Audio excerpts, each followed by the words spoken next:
Stop smoking.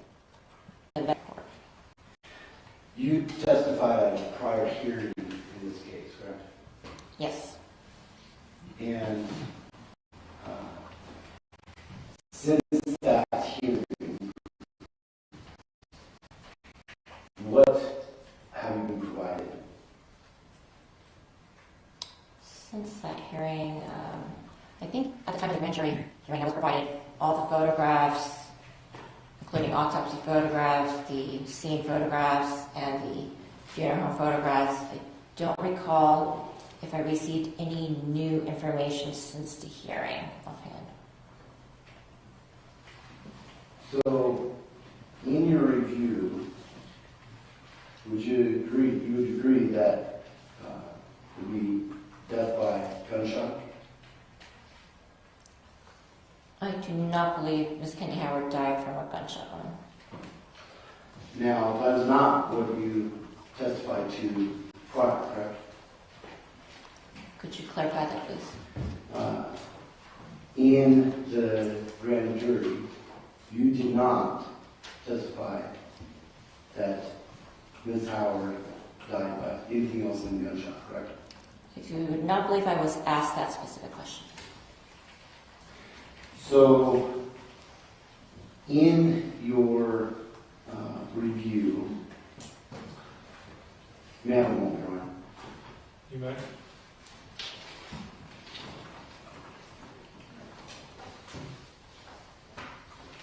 Yeah, retreat some tips.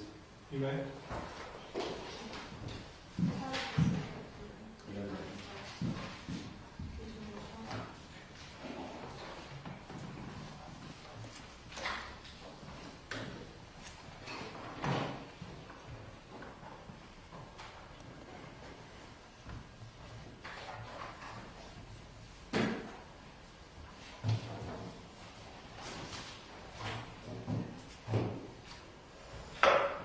The entirety of your testimony, pretty much for the grand jury, involved gunshot wounds, correct? Do you object to the form of question? I'll rephrase your mind, I apologize.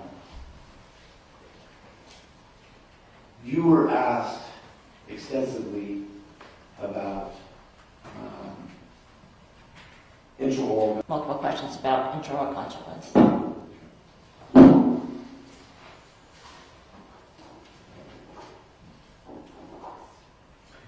Now, on the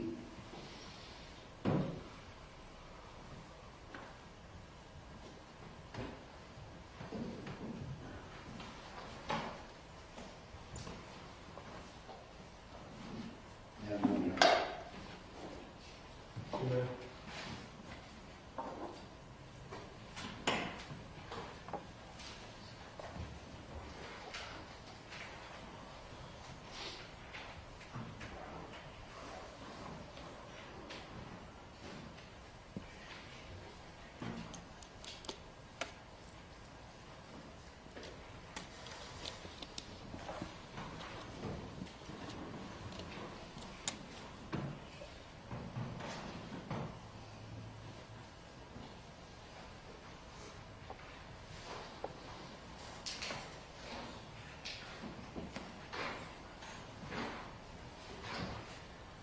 Now, you provided, you said you weren't providing any materials since, let's say, May of 2023? Directly relating to the case from the coroner's office, from their investigation, I didn't receive anything from the coroner's office. Have you received anything in preparation for today that was not part of the materials you reviewed prior? Yes. And does that have an impact on your decision? I took that into consideration, yes. And were you provided materials from both defense and the state? Yes, I was. Okay. Yeah, no further questions. Thank you. Any redirect? Sure.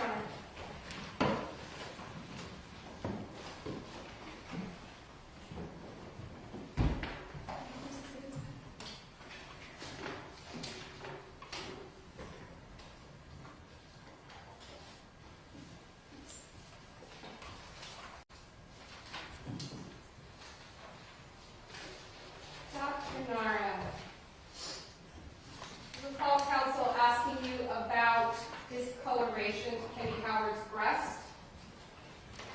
Yes. We'll show you 20 and zoom. Is this discoloration You can here? step into the wall. Is this discoloration here what you believed he was talking about? Since I don't believe he showed you a picture. I don't know if he was specifically asking, because I'm not sure if the question was completed, but we saw this earlier, this discrete, almost kind of an irregular circular bruise on the outside of the right breast, right breast. But I don't recall if that's what he was referring to versus the lividity here on the back. The discoloration to the breast, in your opinion, is that lividity or blunt force trauma? This here is a bruise. What about that lower part of the body? This all here is lividity on the back. Would that discoloration to the breast be the result of sitting in a bathtub? No. You can sit down or sit back in your seat.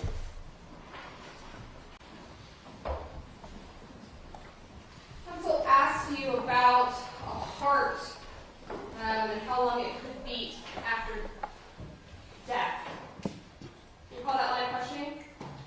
I do recall it. You mentioned that you had personally observed a heart outside the body. Do you remember saying that? Yes. How long did that heart beat? For several minutes. Yes. Approximately how long? At least 10, 15 minutes of my watching it, and then I stopped watching. And that was outside of the body, disconnected from a brain or respiratory system? Correct. It was just sitting on a surgical towel. Pumping. It was beating, yes. You recall counsel asked you about bruises after death. You recall that line of questioning? Yes. And you stated bruises appear after death, but they are sustained while alive. Do you recall that answer? I do recall.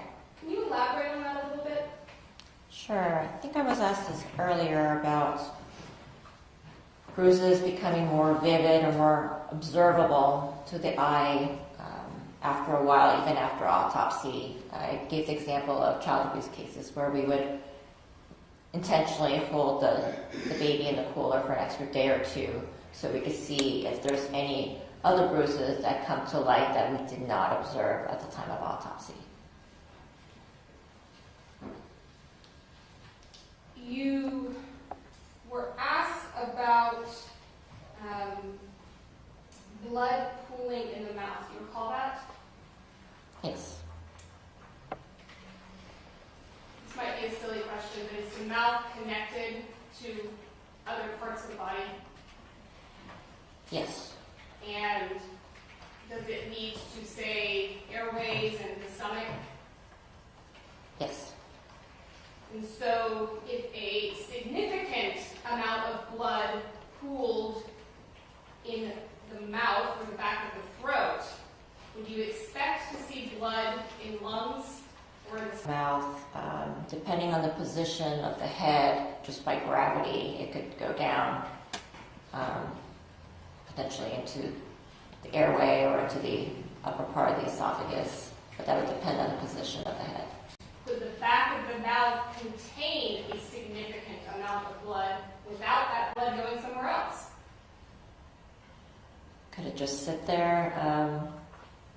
Depends on how much blood is there. Some blood can remain in the mouth. And if the positioning of the head was such that the blood wasn't, the large amount of blood was not going into the lungs or the stomach, could it go out into the environment? Yes. You were asked by Mr. Johnson if you believe that Kendi Howard's cause of death was gunshot wound, and you said no. That's correct. Why? Given the additional information that I reviewed, given the circumstances surrounding the death, because we don't do an autopsy in a vacuum, we consider all the circumstances surrounding her death, I believe that she did not die from the intraoral gunshot wound. In making that decision, decision or that opinion, did you consider the downward trajectory of the bullet? I did consider that. Did you consider the wound path through the tongue? Yes. Did you consider the level of trauma sustained to the body? Yes. Did you consider the swelling to the face? I did. Did you consider the burn to her arm? I did. Did you consider the unexpected amount of hemorrhage that you observed on the tongue? I did. Did you consider the lack of aspirated blood or blood in the stomach? I did. Did you consider all of those factors in leading you to the conclusion that Kenny Howard's cause of death was not gunshot wound? I considered all of those.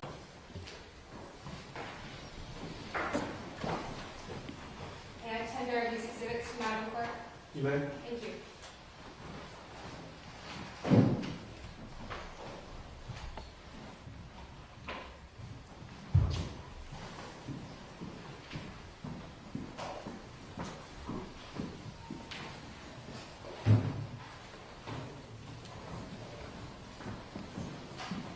Next witness, Mr. Rivera.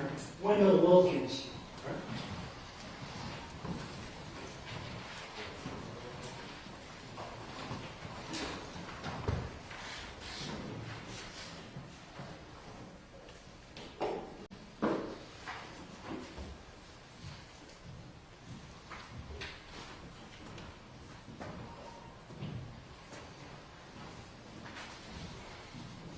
Good afternoon, sir. Are you Mr. Wilkins? Yes. You come forward, please.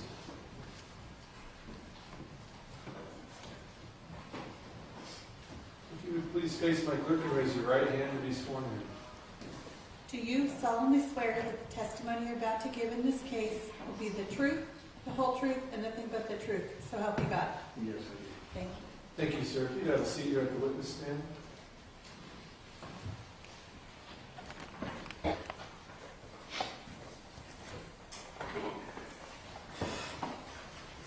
You may inquire. Thank you, Judge. Sir, can you say your whole name and spell both your first and last names? Wendell Wilkins, Wendell, W-E-N-D-E-L-L, Wilkins, W-I-L-K-I-N-S. Mr. Wilkins, where are you? Sorry. Can I just have you pull that microphone a little closer to you just to help us all hear you? Thank you, sir. Where do you live, sir? Camion, How long have you lived in Camion? most all my life. And are you married? Yes, Who's your wife? Janie, Did you and your wife have a couple of kids? yes, What were their names? Brooke and excuse me, Kendi and Brian. And who was older? Candy and Brian, the biological kids of you and your wife. Yes, You also have a granddaughter, and you have a great-granddaughter, Leah Brooke. yes, Okay, so did they grow up in Camion and go to school?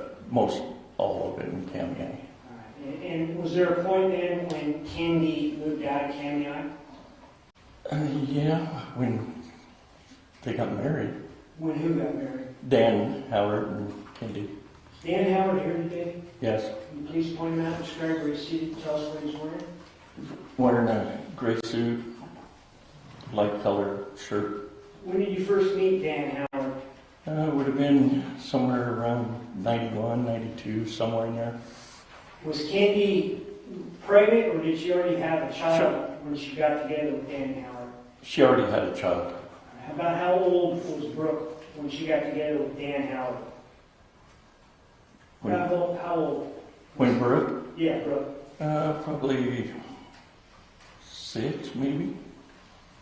It was early age. Okay. Not sure? No, she was like 1 or 2. Okay. All right.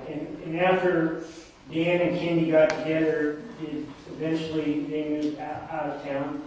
Yes, And where'd they go? Powell. Okay. And ultimately, did they settle in Coeur d'Alene? Yes. Okay. Growing up, what kind of daughter was Candy in terms of her personality? Kendi, Yeah. she was go-lucky in all kinds of activities, friends. She was, Was she outgoing? yes, very, Was she positive? yes, Did she enjoy life? yes, a lot. Did she like guns? Not to my knowledge. Okay. What are you basing that on? Well, all the time growing up, you know, I was a hunter, this and that, went hunting camp for a couple of weeks at a time. Brian went a few times. Kendi never went. I never knew her to shoot guns. Did you ever see her shoot guns? No, I did not. Kendi and Dan got together, got married, moved to Coeur d'Alene. Did you attend various functions Yes. at their house? Yes. Like what kind of functions? Graduations, birthdays, grandchildren,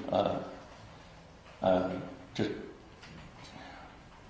a lot. Christmas, Thanksgiving, a lot of, it was, I don't know how many times a year, but it was a lot. So in that time period, did you get to know Dan Howard? Yes, Did you get to know Dan Howard's view on money? yes. What was that? It was pretty conservative. It was basically his. He had pretty good control of it. Over the years, did you spend the night at their house in Athol? Yes. Okay. Let me show you some diagrams. They've already been admitted. We'll put them on the envelope. I think it's 2A and 2B.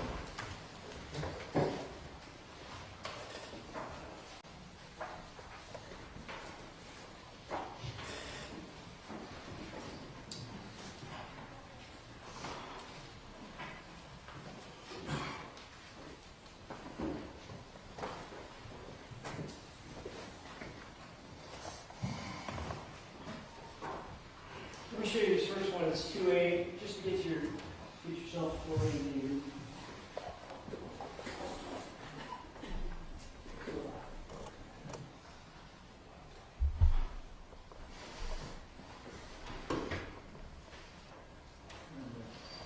Are you in a position to see or get back a little bit help?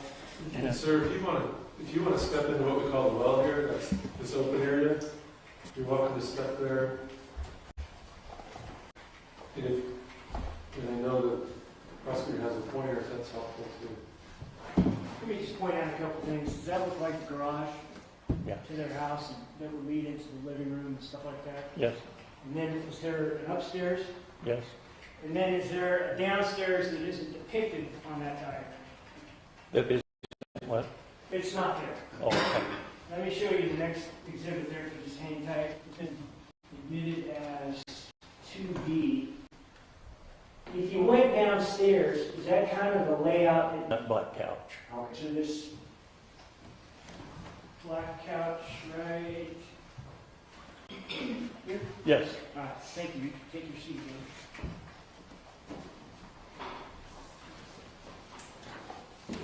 How many times do you think you spent the night there and slept on that black couch? Yeah, shoot.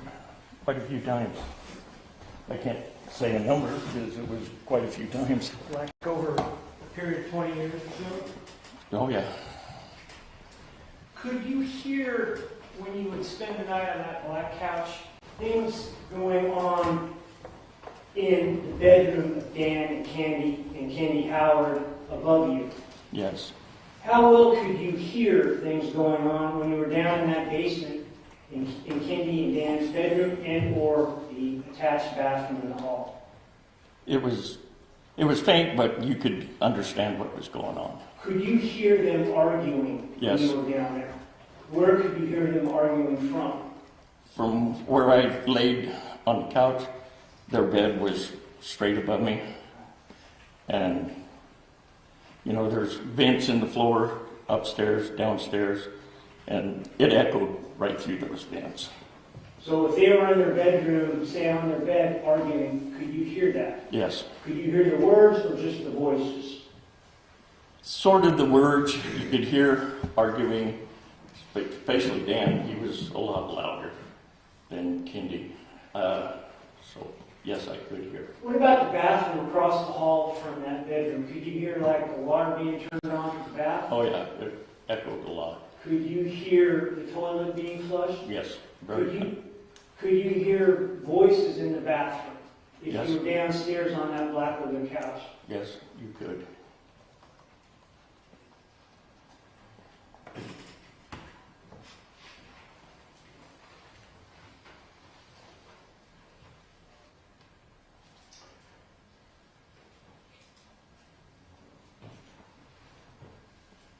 Towards the latter half of 2020, did Kenny come down more often and hang out with you and your wife? Yes. And did that include hanging out with you, your wife, and Dan Prado? Yes. Okay. Can you describe for us her frame of mind in that time period? So the latter half of 2020, going into January 2021. Her coming to Kamei that last 6 or 7 months, it was like old candy, just happy. She loved coming down there, no traffic. And, you know, it was just, she was back home, a lot of friends, and that was good. She loved it. Do you know whether or not she was planning on moving down there? Yes. What did you know her to be wanting to do in the future? Of her money? In terms of moving down there? Yeah, she come and told me, there one day that she was thinking about buying a house. And I asked her which one, and I knew the house. And she said, will you come look at it with me? And I did. It's a nice house. And needed some repairs, updates. So she worked it out where she could do it. Did you know that she was going to divorce Dan? Yes. Did you know or suspect that she was in a relationship with Mr. Prado? They never told us that, but you did maybe suspect it. When she came down, she mostly stayed at our house. But Did you know she was planning on quitting her job to Yes. move in? Did Yes. she talk about getting a new job yes, in Kamei? yes.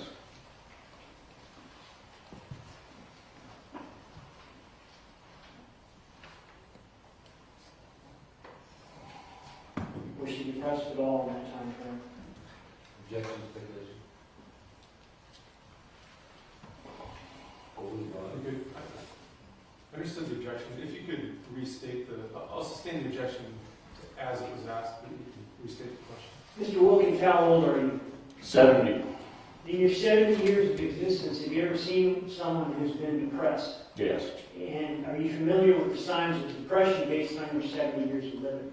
I'm sure, yes. And in that last 6 months that you were around your daughter, did you see any signs of depression? None. Let me take you to January 29th of 2021, okay? January 29th, 2021, all right? Several days before she died, okay? Early that morning, did you get a call, or did your wife get a call from Dan Prado? Yeah, there was a phone call, yes. Okay, and because of that call from Mr. Prado, did you or your wife do something? Yes. What was that? I started calling Cindy. She wasn't answering. I called approximately, I think, 3 times, and finally she answered. And her voice was, she was crying. You could tell she was scared. And I asked her, you're in trouble, aren't you? And she said, yes. And we just kept talking, and I asked her what was going on. And she said, I was woke up, Dan was over me. And Hang on here. Was there an objection? The narrative. I'm sorry? Narrative.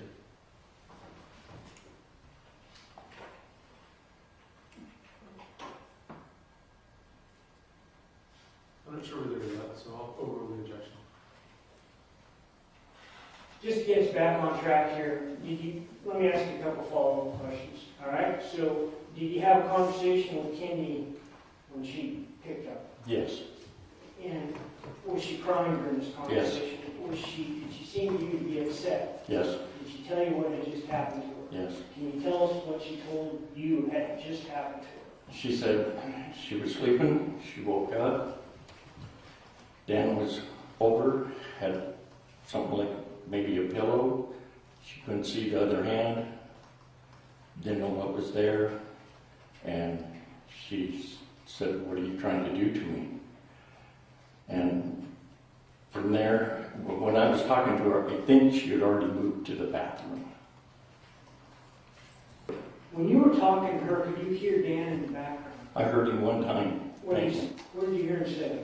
I would never hurt your daughter.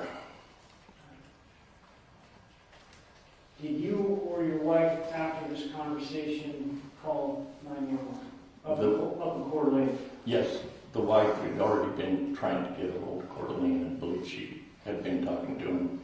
And they, from what I was, the officers were coming, I guess, out there. And Kendi was staying in the bathroom until they showed up. And she said, "They're here." And I said, "Okay." And that's when we disconnected. Later on that day, on January 29th, did she come down to County Eye? Yes. You and your wife's house, okay. What was her mental condition then? She was still really shook up.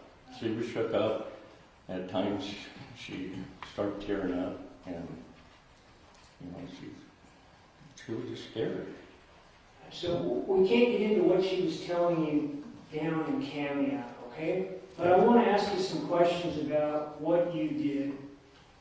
At some point when you and your wife were talking to her, was Dan Prado also there? Yes. Okay. And at some point in the conversation with Kendi, when she was describing what happened, did you go and retrieve a handgun? Yes, I did. What kind of handgun? It was a 380 auto handgun. What did you do with it?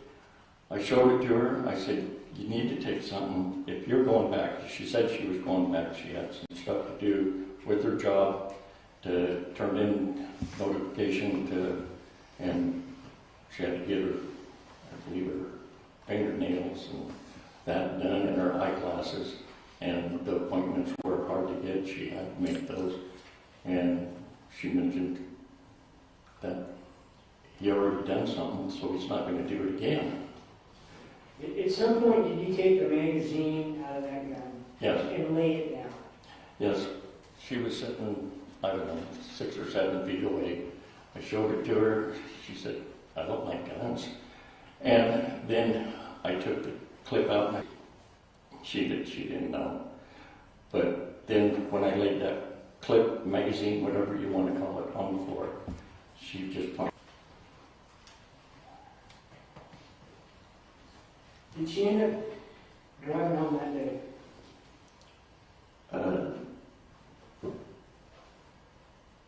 No, The next day? the next morning. We tried talking her into staying, but she wouldn't. She had to go home. Why?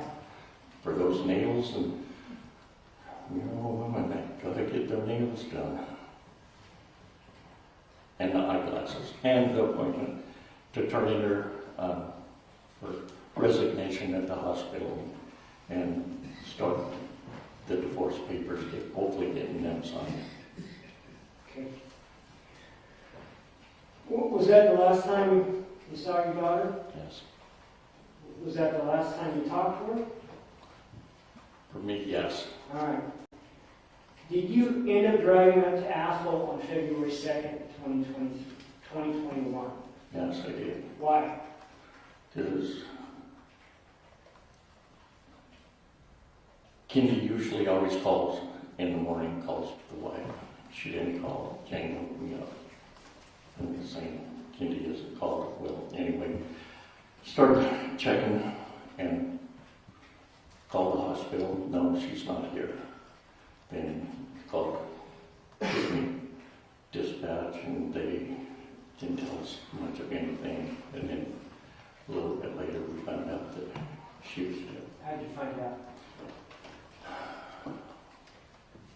Was I think it was Brooke that finally called.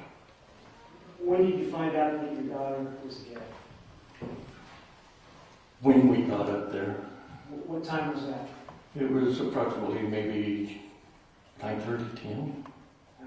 And so when you got up there, you mean the Howard residence in Athol? Yes, So did you and your wife drive up to Athol that morning on Yes. February 2nd? yes. So you drive up, where do you park? I parked out in a parking lot quite a ways from my house in the shop. So before the shop? Yes, out in front. Yeah, it was quite a little ways from the shop and the house. Why did you park away from the shop and the house? Because there was people all around there and this and that, and Wyatt, he came out and of the shop and started talking to me. And so that's where him and I visited for a little bit. What was the substance of your conversation? I knew she was dead. And I knew the situation that was previously. And I said, your dad did this. And Wyatt, Objection.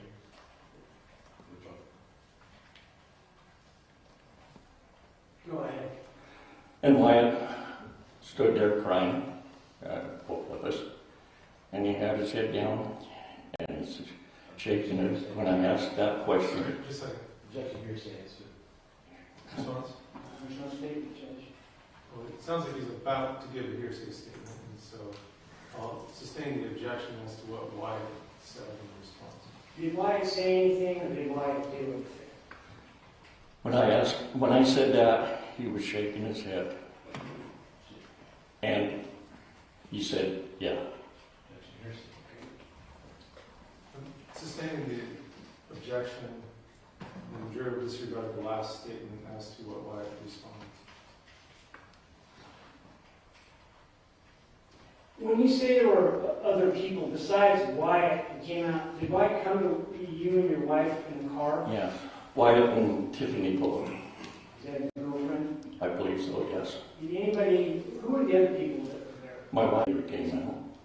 Okay, so were there any police still there? Say what? Were there any police? I believe there was one, maybe. Okay.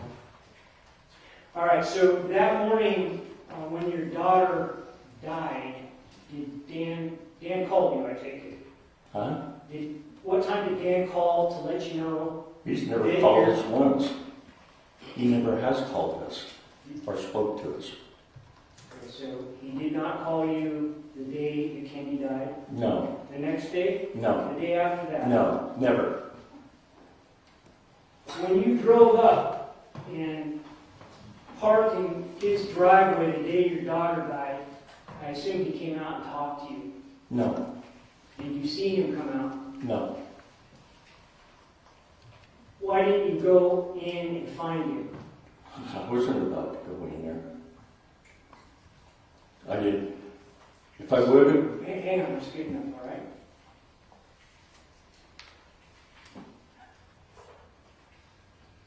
Did you end up seeing Candy at a funeral home? Yes. How long after this happened? About? Probably 4 or 5 days. Okay. And during that time that you were at the funeral home, who else was there? Oh, shoot. There was my wife and I. There was some of my relations showed up. There was a couple of Kennedy's classmates that live in towards Athol. And When you were there with your wife and those people, were you in a close spot to the person that ran that funeral home? excuse me. Were you close to the person that was running that funeral home? When we was all outside, no. And when then we went in, then we sat in the lobby for a while and then went in and viewed Kendi. And then they went and set up for the cremation and for getting some death certificates. During the time that you were there, did you For, I believe it was death certificates and who was going to pay for the funeral or the cremation and that. how did it come to pass that you heard Dan Howard on the telephone? He was on speaker. Okay, so did Dan Howard call somebody at the funeral home when you were right there? I believe it was Wyatt that called. Okay. And could you overhear the conversation between Dan Howard and Wyatt? Some of it, yes. What did the part that you could hear? What did you hear? It was one part there that he would pay for the funeral, but nothing extra. The cremation, I mean, the cremation. Okay, but nothing other than the cremation? Yeah. Let's talk about the funeral. Was there a funeral for Oh, Candy? yes. Where did the funeral take place? Camia. How long after she died on February 2nd? About. Oh, shoot. I can't really remember how many days or a week or two or whatever it was. I can't remember that. I know it was a large one. Where was it? In Kenya. Catholic Church. And about how many people came? 2 to 250 people. There was classmates from New York and Texas, and I couldn't believe it. There was probably close to 30 of her classmates that showed up. Did Dan come to her funeral? No, Did Dan help pay for her funeral? no.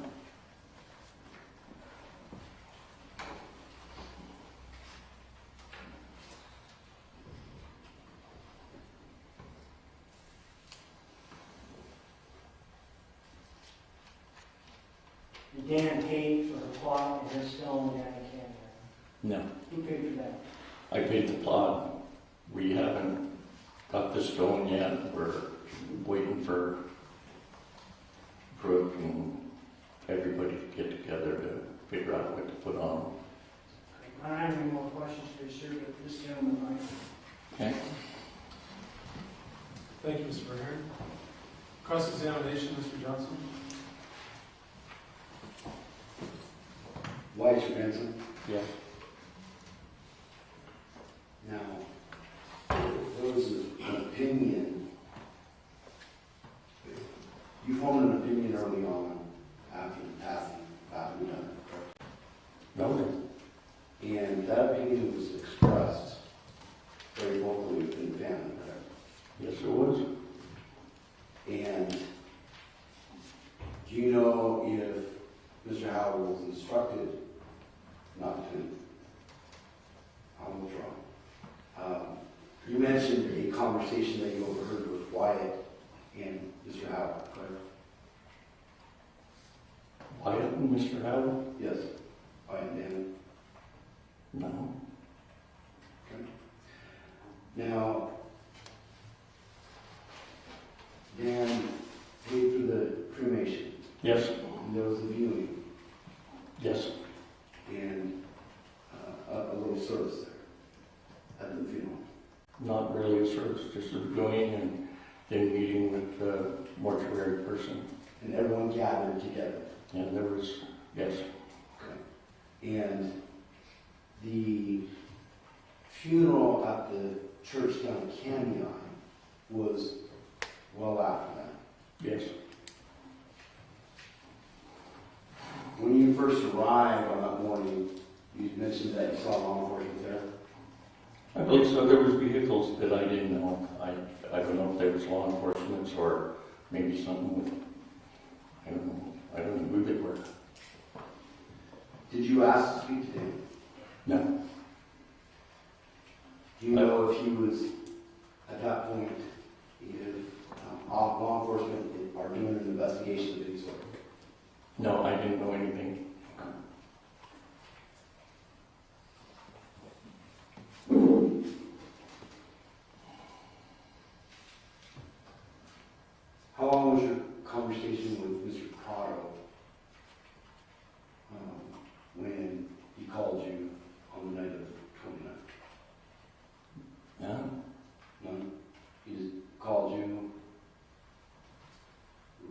The night of the 29th? Yes. The night that Ms. Howard, your daughter, you were on the phone with her. The night of the 29th? I'll draw a question. Go for the question. Can you reiterate? Yes, thank you. When you talked to Candy on the 29th, Yes. that was in the morning, wasn't it? Early morning. Yes. It wasn't at night. It wasn't at night. It was dark, but it was not. Right. Okay. It was still morning. Got it.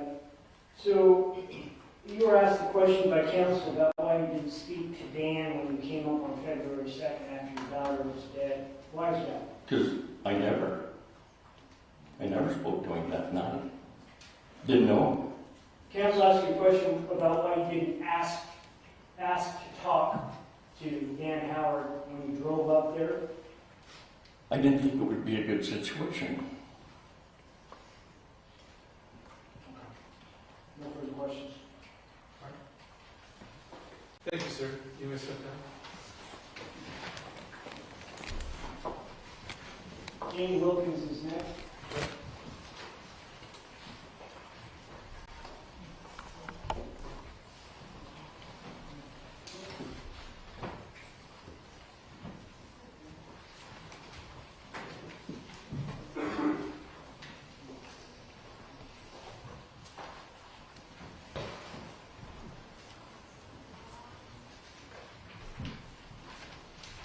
Good afternoon, ma'am. Are you Janie Wilkins? If you come forward, please.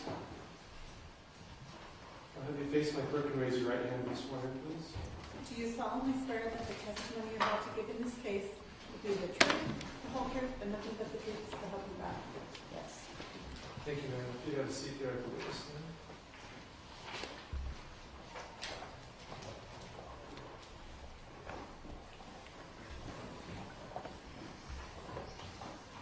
You may quiet. Thank you. Can you say your whole name and spell your last? Janie Wilkins, Wilkins. What town do you live in? Cammy, Who's your husband? pardon? Who is your husband? Wendell? Do you and Wendell have children? Yes. And what are and were the names of your children? Kendi and Brian? And I understand from recently speaking to your husband that they grew up in Cammy. Yes. Hi, with you and your husband. Yes. And went all the way through high school in Cammy, is that Yes. right? How did your daughter do in high school? No. Fair? Okay. Was your daughter a happy person or not? Oh, yeah. Okay. Did your daughter eventually leave Cammy? Yes. Why was that? She left right after high school, and then she came back, and then she got married, and then they moved. Got married to whom? Dan. Dan Howard here today. Dan Howard, yes.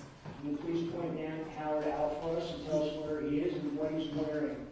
Gray suit right behind the monitor thing. Growing up with your daughter, did you get an opportunity to learn her attitude towards guns? Yes. What was that? She was never around guns. We never went hunting with the guys or shooting. Growing up, or getting older after Kendi, and did that go on for 20 plus years or whatever? Yes. During that time, did you get to know Dan? Yes. Did you get to know Dan's attitude towards money? Yes. What was that? He was tight. Had a cow over anything she spent.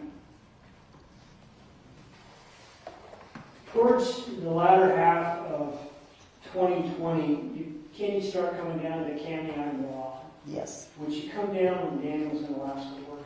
Yes. And how long would she spend down there? The weekend. Okay. What was her frame of mind during that latter half of 2020 into January 21?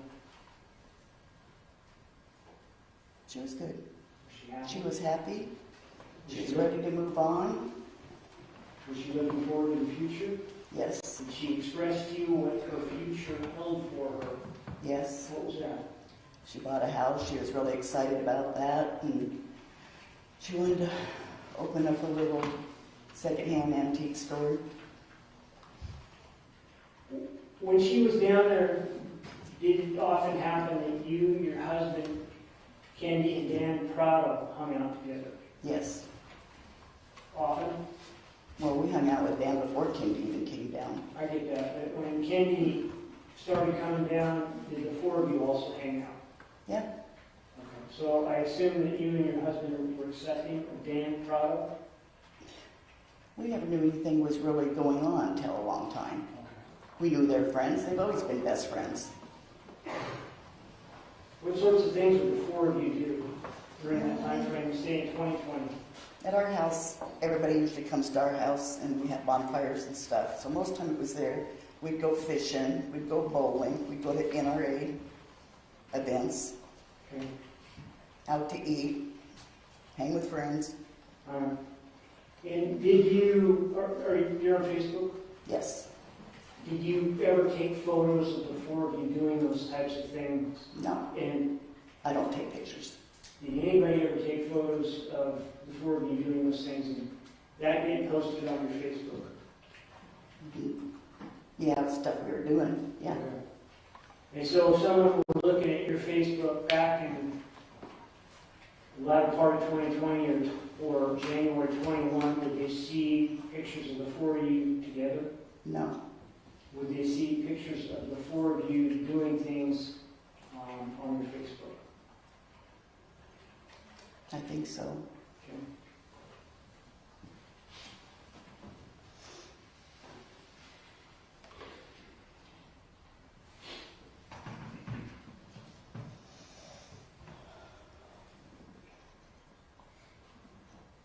How often would you talk to Candy? Most every day. When would you and her talk? Usually after work Okay. or on our way home from work most time. Would she call you at times from the bathtub? Yes. How often would she call you when she was taking a bath? She took a bath every night. So it was just like if, most time it was texting by that time. Okay. When she would text you, was that on a regular basis? Oh, yeah. Via Facebook Messenger? Yes. Did you do that basically on a daily routine with your daughter? Probably. Let me take you to January 29th, 2021, okay? Mm-hmm. At some point in the early morning hours, were you and your husband woken up? Yes. Tell us what happened. Daniel called and said he didn't know what was going on at Kindy's, but something bad, and I just hung up and called 911. Did your husband continue to talk to your daughter? I talked to her first. Oh, that's what, I talked to her first. And then I gave Wendell the phone and called 911. Did you report to the 911 operator what you knew or thought you knew was going on? Just said something bad's happening and give him the address. Their address in Athol? Yes. Later on that day, did your daughter come down to Canada? Yes. And how was her mental health condition there? What was her demeanor? She was a mess. What do you mean? She was just sobbing and, just went on what happened, told us what happened. Okay. Did she end up leaving? About 10 the next morning. And did you and your husband try to talk her out of that? Oh, yeah. Did you have any success? No. Why? Because she said she had to get home because she had an eye appointment and she had other appointments. She had seen a lawyer Monday. She was giving her notice Tuesday. And so she had to go home to take care of that stuff, she said. Okay.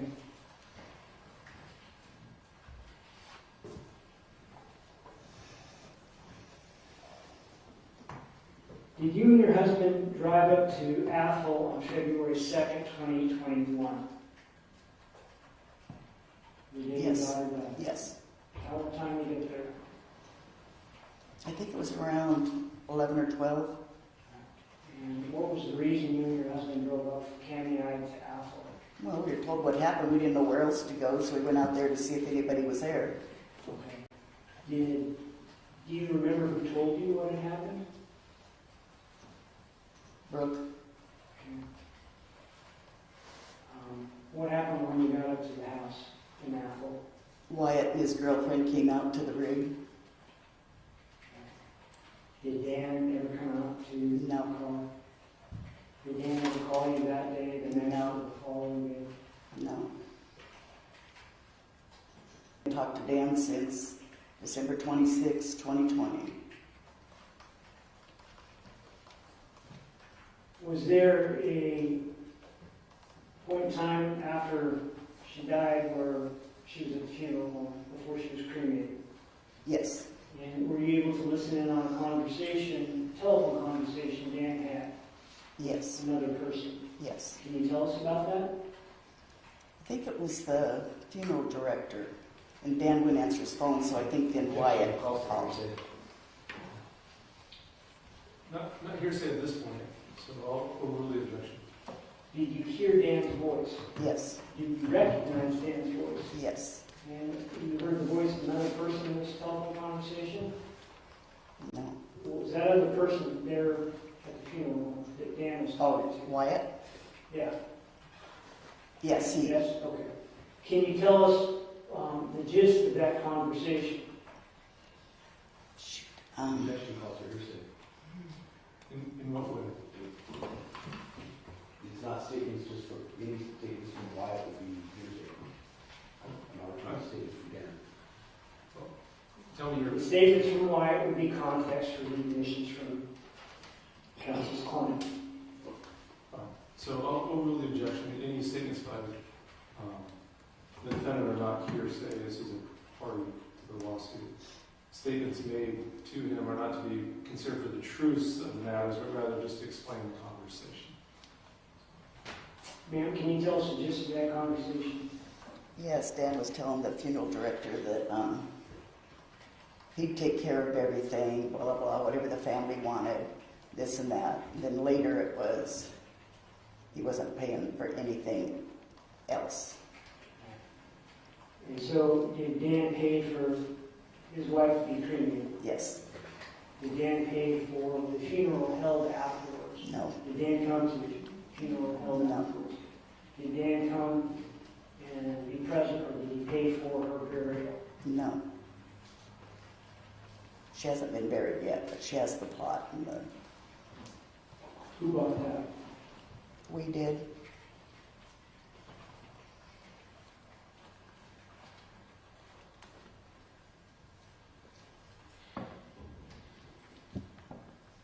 Judge, the rest of my direct is going to include a number of Facebook Messenger texts. It's a bit lengthy. It's going to run past 5 rather than start it and stop at some point, in between the court be amenable to stopping today. That's certainly that's fine. So, okay, we'll recess for today at this time. Members of the jury, I know you hear me say it all the time. I'm not trying to insult you, but I just have to remind you always to not discuss the case among yourself and everything else. Look forward to seeing you tomorrow morning.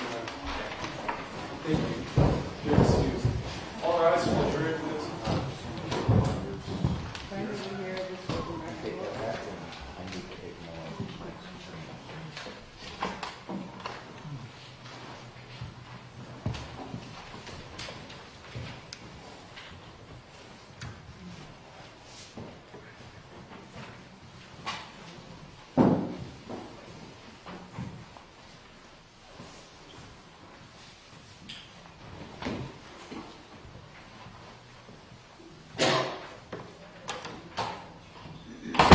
We'll be in recess at this time.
I want to begin by thanking you all for your time. I know that this has been a long trial, and I also understand that as jurors you find yourselves maybe a little frustrated. There's a lot of sitting around and waiting, and we appreciate your time. We appreciate the sacrifice that you make when you leave your jobs and your families and your other come to court to participate in a very, very important part of our justice system.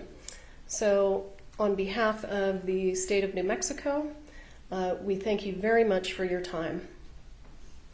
And as you can see on your screens, we end exactly where we began, in the pursuit of justice for Helena Hutchins. I want to start by just generally outlining Hannah Gutierrez failed to maintain firearms safety, making a fatal accident willful and foreseeable. And please keep in mind that omissions can also be willful. So if we fail to do something that we should do, and that failure results in someone's death, then that too can be willful. So I would ask that you keep that in mind as we move through some of the evidence and testimony that you have heard. I know that you have heard a lot, and I do not intend to keep you too long, but I do have to be thorough. I do want to hit some high points. So I do appreciate your patience.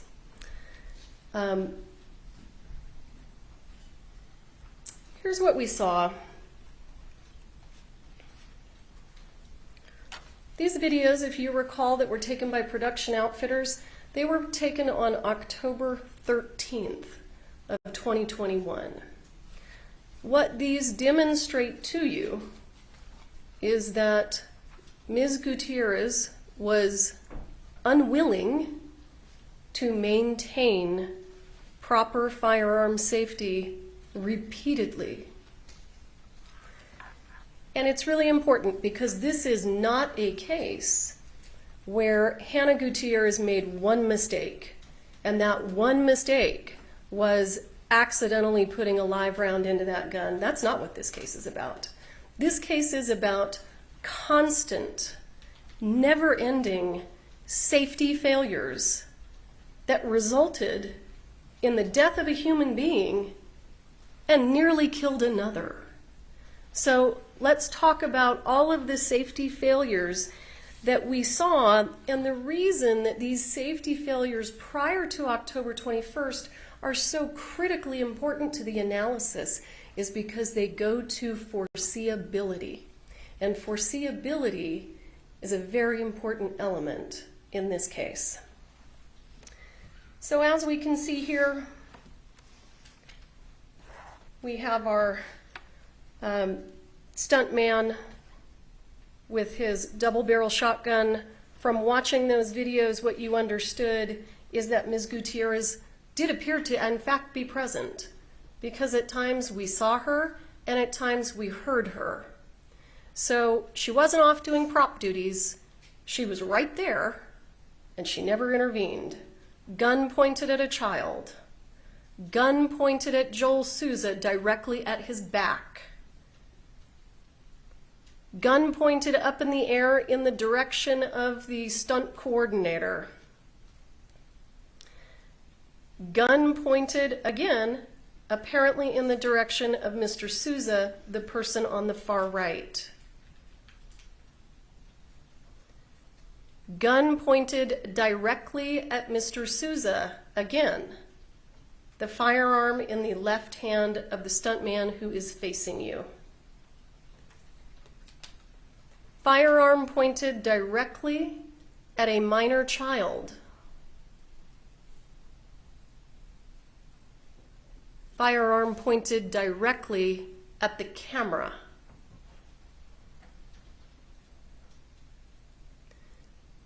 Ms. Gutierrez, holding that same firearm with the muzzle pointed at her own face.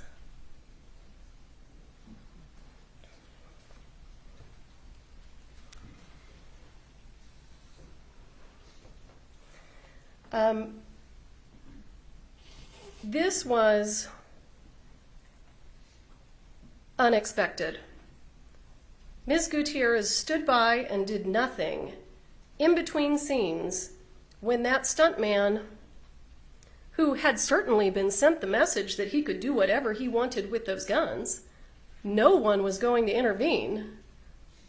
The person tasked with intervening was not going to do it. That was clear.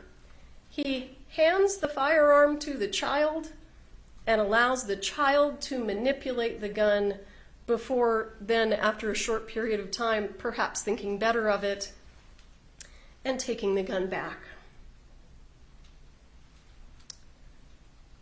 This firearm, I actually don't think in this photo that the firearm is pointed at the child. I think the firearm is, based on the angle of the camera, probably more pointed at this person right here. But she's there. We hear her, we see her. She does nothing. Absolutely nothing. This is some of the first evidence that we see where if something doesn't stop, if something doesn't change, she is moving in the direction of potentially a fatal incident, and that is exactly what happened.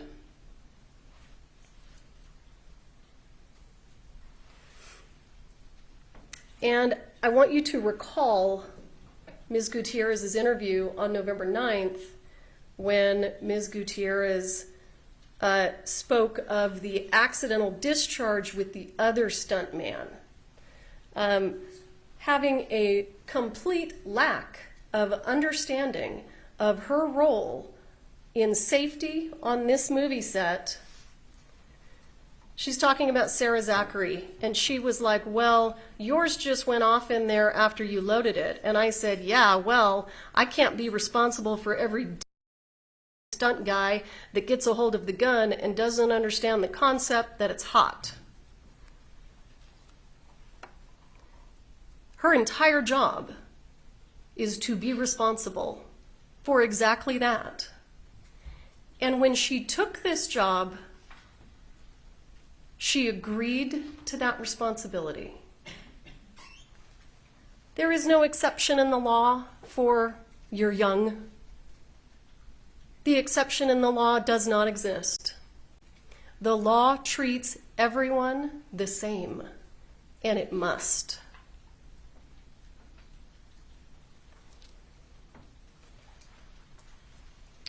What was the point to the testimony about the lever action rifle? Well, here's the point to the testimony about the lever action rifle. More negligence, more carelessness, more lack of attention to safety. She loaded a lever action rifle with dummy rounds that, by the way, according to the director, was completely unnecessary. Because yes, while it's true, this gun operates in a way where if a certain type of camera angle is hitting it, dummy rounds would be appropriate if the scene calls for loading or cycling. There wasn't a scene that called for that. So she just loaded a lever action rifle with dummy rounds and surprisingly put the wrong caliber round in the gun. That is absolutely an example of someone who is not paying attention, not taking their job seriously.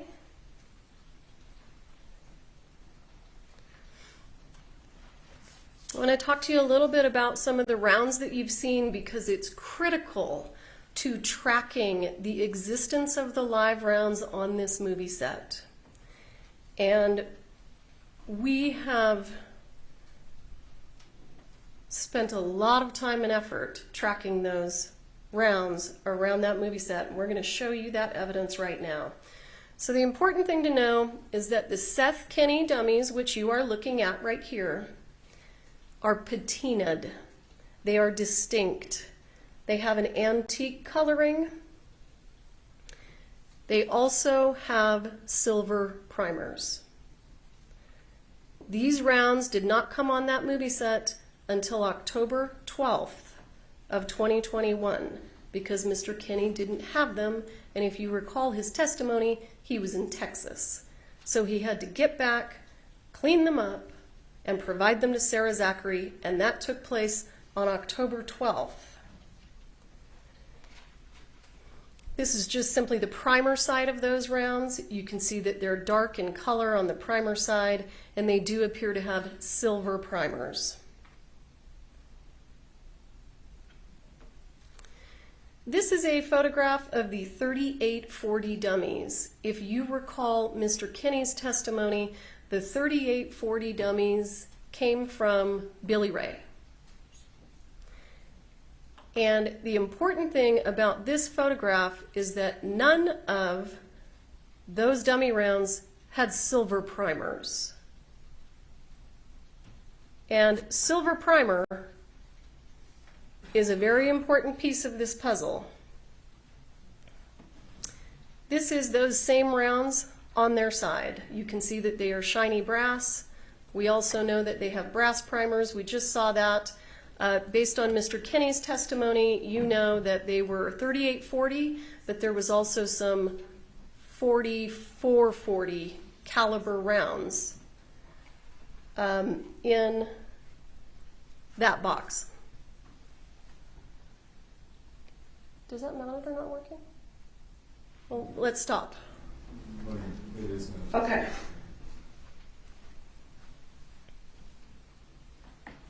Thank you. Let's take a moment to talk about all this testimony that you've heard about whether or not the live rounds found at PDQ, which are photographed there on the left, match the live rounds found on the set of Rust. You don't have to be a gun expert to look at those and see they simply do not match. Even though you could look at those rounds and fundamentally understand that they are not the same, the police department, the sheriff's department sent them to the FBI for testing so that we could actually have some experts confirm what we can see with our very own eyes. And what you have in evidence,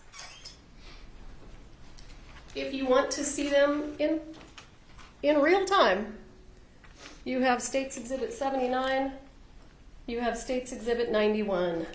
States Exhibit 79 is a disassembled live round from PDQ props.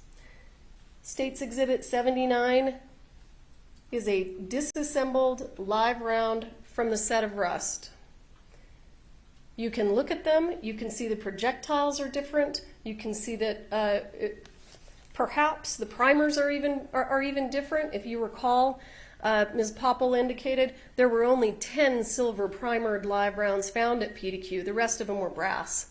The other thing that you can just see with your eyes is the gunpowder in these is substantially different. It has a different chemical composition.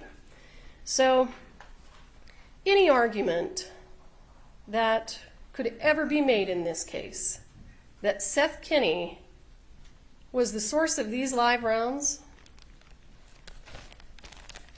is absolutely dishonest.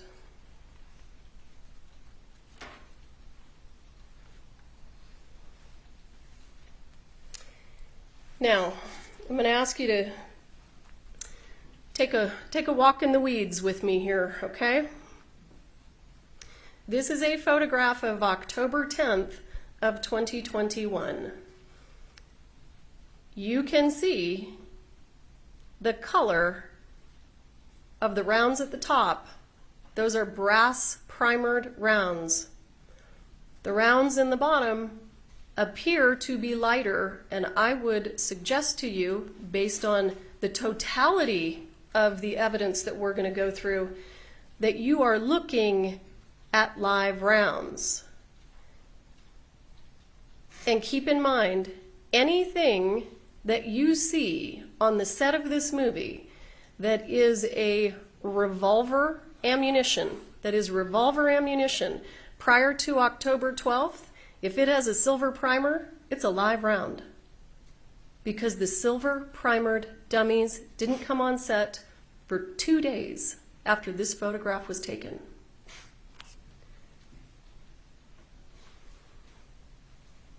Here's our comparison photo that Mr. Primo put together for us. And if you need it when you're reviewing the evidence and doing your deliberations or engaging in your deliberations, I have included it for you. But we're going to do a comparison here in a moment. Now, the importance of this photograph, still October 10th of 2021. There appears to be revolver ammunition in the background there at the top. 2 of those have silver primers. The problem with that is the silver primer dummies weren't there yet. But the live rounds were.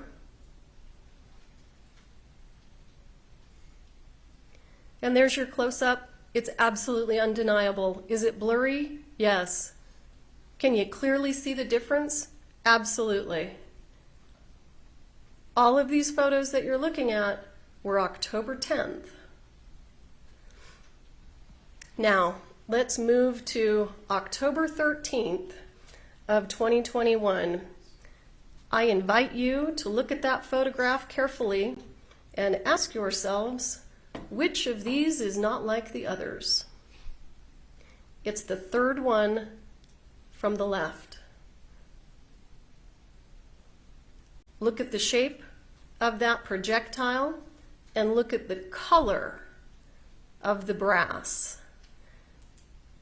So on October 13th, Mr. Kenny's dummies have arrived on set.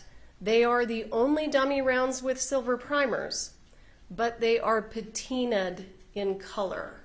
So when you look at this round, it appears to be a spot-on match for the live rounds, but unfortunately we can't see the primer in this photo, so we can't tell if this is a brass primered dummy. That's the reason that we watched thousands of videos and looked at thousands of pictures, because then we moved to the production outfitter videos from October 13th, the same day, and we're looking at that same gun holster that was provided to Mr. Baldwin. And there you see it. The third one down has a silver primer, and now you know it is a live round. You know that because it's not a Seth Kinney dummy. If it were, it wouldn't have that shiny brass color. So there's your live round. We've seen it on October 10th. We've seen it on October 13th. And there's absolutely no way that the lighting is playing tricks on our eyes when we're looking at these enhanced photos, because you see it frame after frame after frame. And now let's move to October 15th. Karen Kuhn arrives on set. I think she was probably there long before the 15th. She is certified 9,000 photos. So on the 15th, there it is. There's your silver primer. It's just been moved to a different location in the holster because they're pulling dummy rounds from here, there, and everywhere and putting them in belts and putting them in guns and doing whatever they want to do. But there it is. It's right there on October 15th. And if you think I'm stretching it, let's have a look at what we've got here. This is the gun belt that was assigned to actor Jensen Ackles. Because his gun belt was not a shoulder holster, we weren't able to find any photos or videos of it in the thousands and thousands and thousands that we reviewed, because they're always covered by his coat. There is the evidence photo of the Baldwin holster on October 21st when it is taken into evidence. You have a Seth Kinney dummy at the top. You have what the FBI determined to be a live round in the second spot, and then you've got 3 brass primered dummies.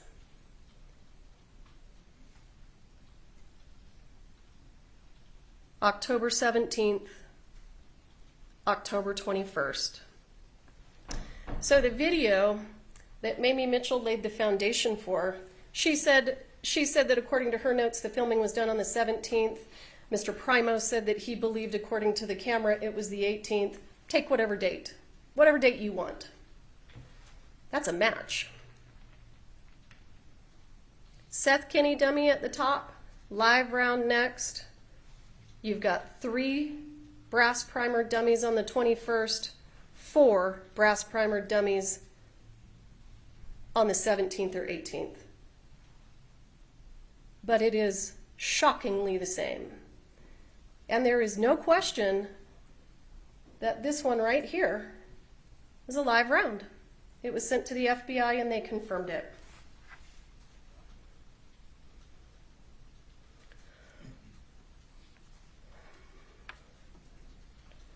This is Ms. Gutierrez talking about her bringing these dummy rounds on set.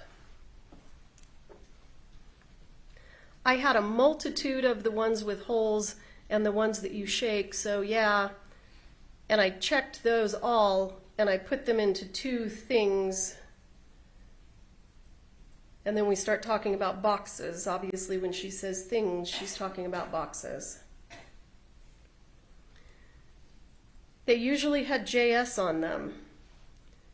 This is one my dad sent me, and mine are usually beat up pretty bad, like they're very dirty and gross. She's talking about the box and the styrofoam insert.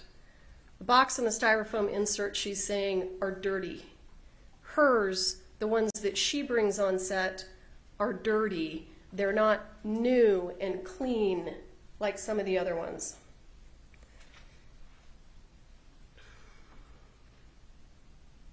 Detective Hancock asks her, this is the one that was or handed that you guys had said that you had pulled from.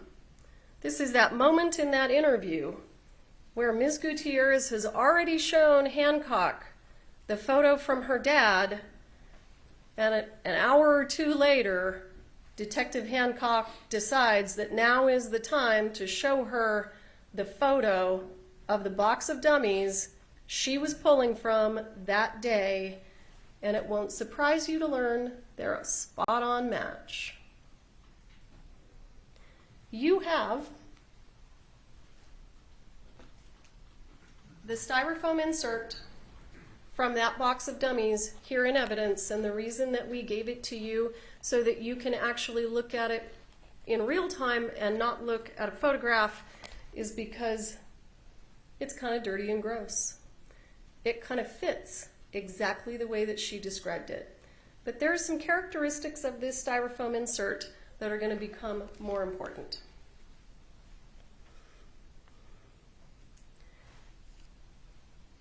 Any suggestion by the defense that somehow the box of dummy rounds that Ms. Gutierrez said she was pulling from was swapped out with something different is absolute nonsense. First of all, you know that because you can see the live rounds. If you don't think you can see them on the 10th, and you don't think you can see them on the 13th, and you don't think you can see them on the 15th, you know you're looking at one on the 17th and 18th. You know you are. So where does the sabotage theory go then? The 17th and 18th, the camera crew hadn't quit yet.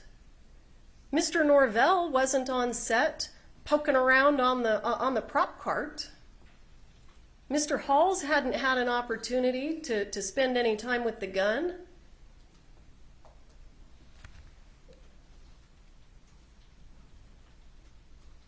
They moved directly from that cart right into Lieutenant Benavidez's patrol unit. They go from that patrol unit right into evidence at the Santa Fe County Sheriff's Department.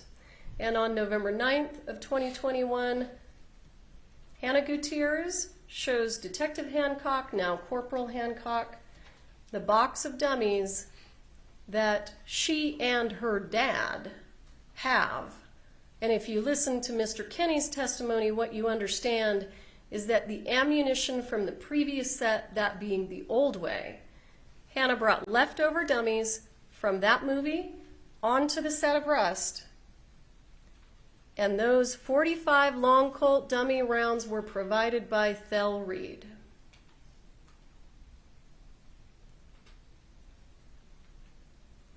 What you are looking at in this photo is this styrofoam insert. This is the styrofoam insert that had the live round in it. This is the styrofoam insert that came out of the box labeled 45 long Colt dummies with the JS in the middle. Now, let's put it together.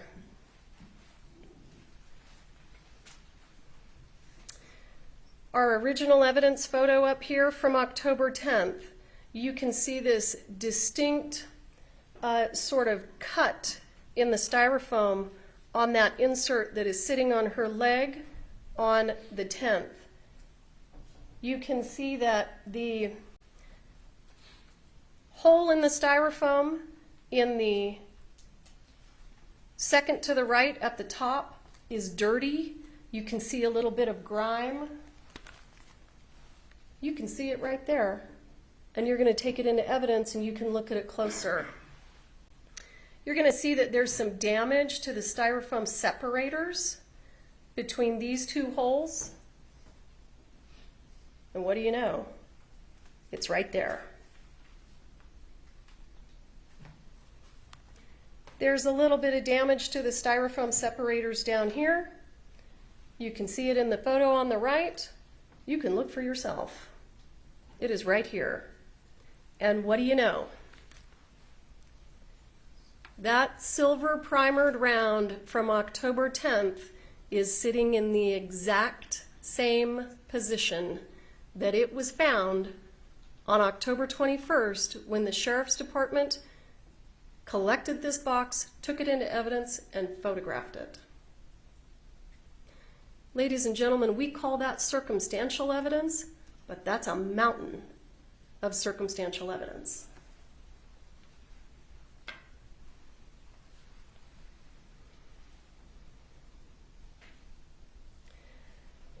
Prop assistant duties versus armorer duties on October 21st of 2021. Let's focus on that day. And listen, I'm not here to tell you that Rust Productions did the right thing when they hired on a part-time armorer and asked her to also spend her time doing props. I think everybody who has testified has said that was a really bad idea. And that's probably part of the reason that they're being sued by a whole bunch of different people.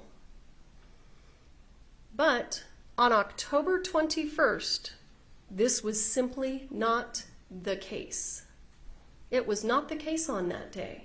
She had 3 hours in the morning waiting for the camera crew to arrive. She had every opportunity to go through that box of dummies, that only had like 30 rounds in it. How long does it take to pull the round out of the box, shake it, and if it doesn't shake, look to see if it has a hole in it, put it back in the box, and do that to each and every one of them? How long does that exercise take? 10 minutes max? That's not hard. The other thing that is very important is Ms. Gutierrez didn't get pulled out of the church because she had to go focus on prop duties. She left the gun in the church contrary to all the industry standards for armorers on movie sets, for firearms safety on movie sets, and she went back out to her cart so that she could start doing other armorer duties. She's getting her fanny pack filled up Well, we've seen that. She's filling it with blanks. And we know they're about to do a turnaround. They're going to do this quick insert with Baldwin, and then they're going to do the shoot scene, the gunfire scene where they're using blanks, and the law enforcement have come into the church, and there's a shootout. So she goes to get ready for it. She just leaves the gun in there. As you heard from many witnesses, she would leave guns unattended all the time. There was nothing unusual about October 21st that caused her to be unable to stay in the church to properly perform her duties. She leaves the gun. She goes back out because, for some reason, with the 3 hours of free time that she had in the morning, she didn't get her fanny pack filled up. She didn't get herself ready for that turnaround, so she leaves the gun. Everybody's heard, armorers don't leave the gun.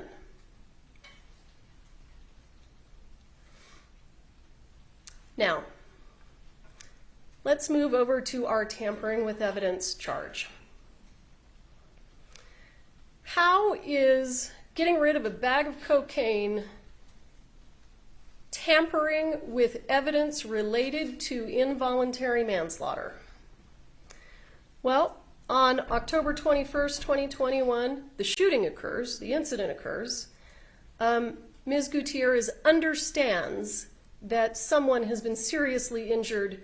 She does not yet know that that person is not going to live or has already died. She gets interviewed at the Santa Fe County Sheriff's Office. I will say, surprisingly, 2 occasions after this incident where a helicopter had to come in, ambulances had to come in, Ms. Gutierrez, on 2 occasions after that incident, spoke about her concerns about her career. Wow. That gives you an idea that you are dealing with someone who is not particularly concerned about the health and safety of others. And her job was to be concerned about the health and safety of others. But on that day, she's just thinking about herself. She's put a lady in the hospital, a man in the hospital. She asks to be escorted to the bathroom. Corporal Hancock agrees to do that on the way there, expressing dismay about how this will affect her career. Ouch. After the interview, Hannah goes back to her hotel. Rebecca Smith goes to Hannah's room. She's been summoned by some other folks to try to sort of sit and visit and give Hannah some support. So Rebecca Smith goes to her room, and Rebecca Smith is the person that tells Hannah that Helena Hutchins has now died.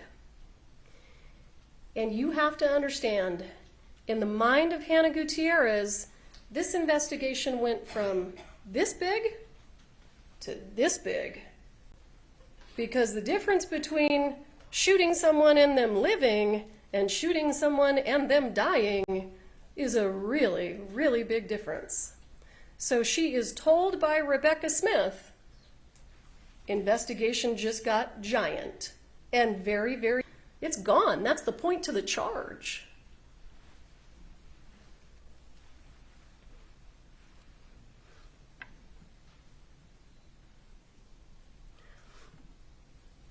Now,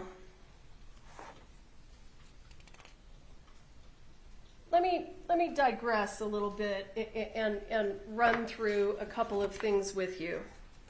What's all this testimony about this inertia puller? And how does that play into everything? Well, as you heard from Mr. Haig, an inertia puller is a device designed for one task. It disassembles live rounds. That's what it does. Somehow I think the defense got confused about what our potential theory was